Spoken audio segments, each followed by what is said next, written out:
Let me show you the picture you get in this car because that was deception. This is a no from me, I'm afraid.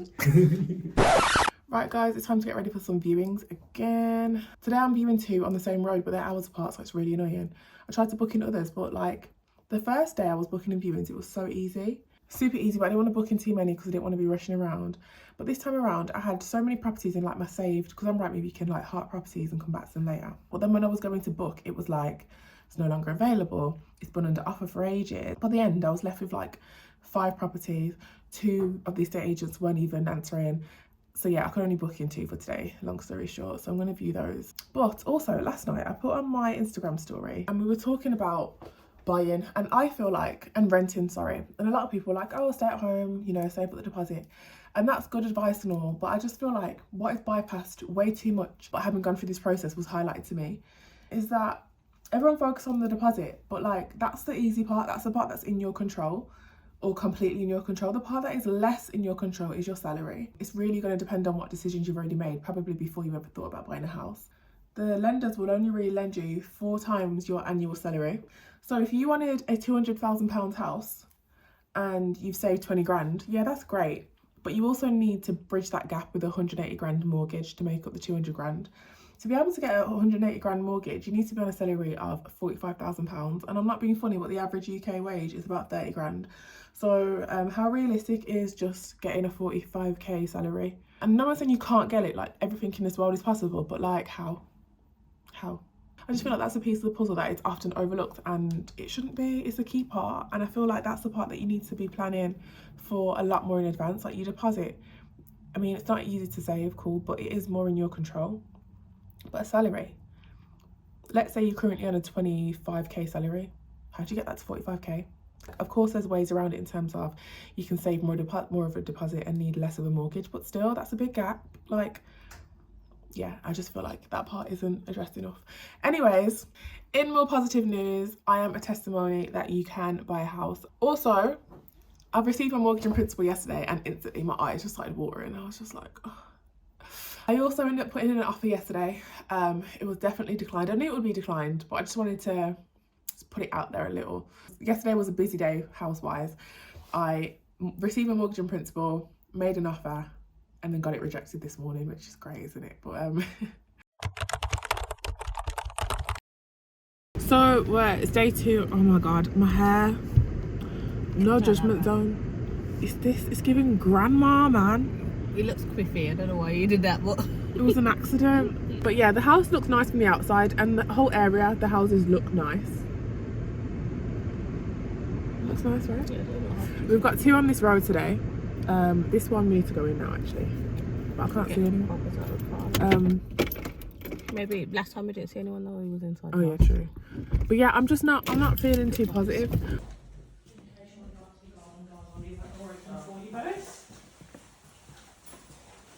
Size garden. Yeah, no, it's not gonna work. Immediately no. Immediately no. Immediately no.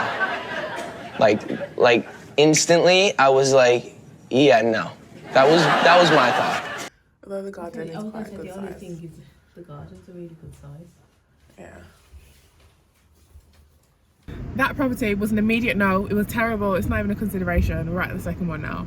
Outside doesn't look as nice. The thing is, that one looks nice from the outside. Like just a little standard brick build, you know. It looked pretty neat. It looked like it would have been newer. Like it looks like it wasn't built that long ago. I should ask that question actually. It doesn't look like it would have been built that long ago. Inside, the bathroom and stuff. But the bathroom was actually alright. Like it wasn't old. It was definitely a newer renovation. It was more modern.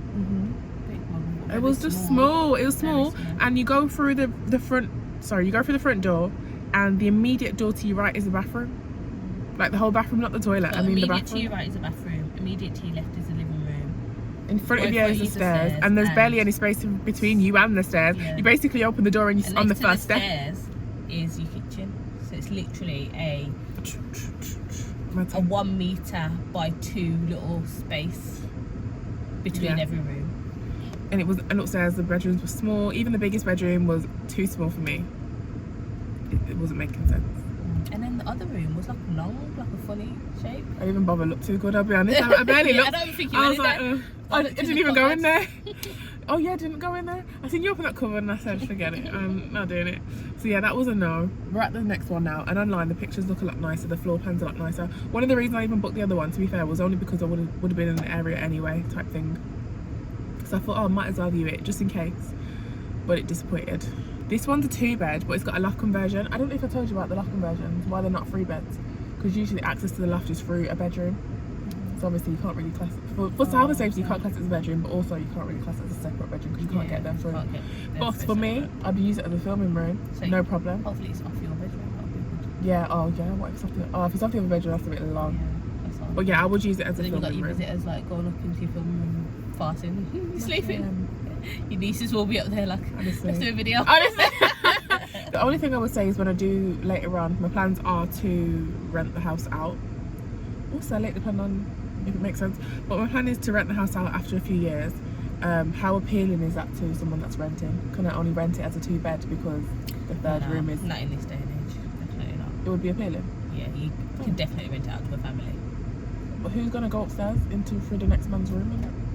The next man's kids. Okay. And kids in so This is many very big much families. a kiddie area, actually, Yeah, I it will is. say. Like, there's going to And be there's loads of so families many around here. families that just need the space. Like, I don't care whether it's outside, like, they just Yeah, need more true. space. So True. I don't feel like they're even That's one of the better reasons than actually that I'm not telling my nose about these areas anymore, is because they're actually perfect for the families, the long-term Yeah, lets, they're actually yeah. pretty good for that. And they've got loads of schools and stuff. I don't Yeah, know how that's what I good the mean. schools are in the area, but there's tons of schools and stuff in the area.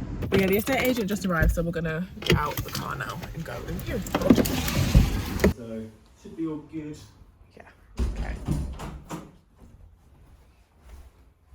I think he's coming in. Don't know if he touches up in there. Oh, the back garden's really nice. It is a really big garden, to be fair. Yeah.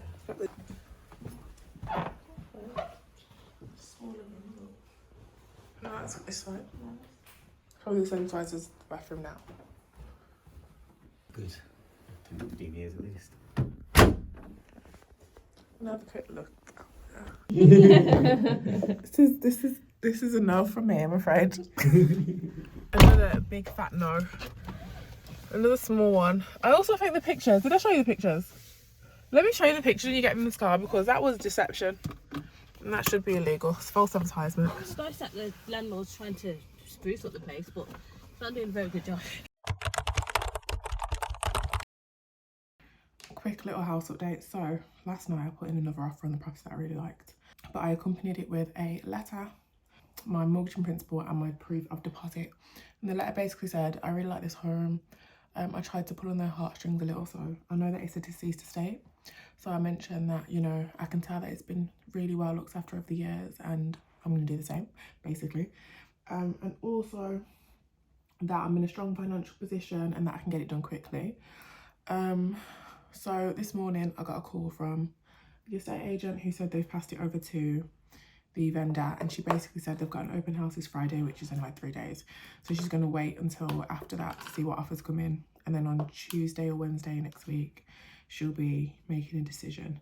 So from there I already know that the offer that I put in, you know, is probably the highest they've had so far.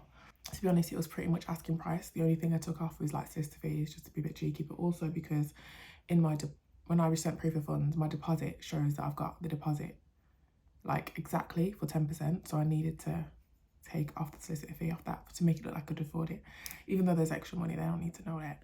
But yeah, so I'm confident that the price is, if not, you know, higher, than in line with what, you know, the highest offer they've had so far. And again, because it's a deceased estate, I'm sure they're probably even reluctant to sell it, because they've clearly, it's like an old house, like they've clearly had it in the family for a really long time. I'm assuming it's some sort of grandparent or parent. So yeah, we'll see how that goes. But I'm also in the meantime still looking for properties. I've got 2 viewings tomorrow, and then I've got 1 next week, Tuesday. So hopefully one of these is the one, hopefully. But I have to say, even though it's only been like a week or 2, technically only a week I've actually booking viewings, but 2 weeks of just kind of looking, I'm over it. It feels like I've been looking for 6 months, and this is tired. It's not fun. I thought it would be, but it's not.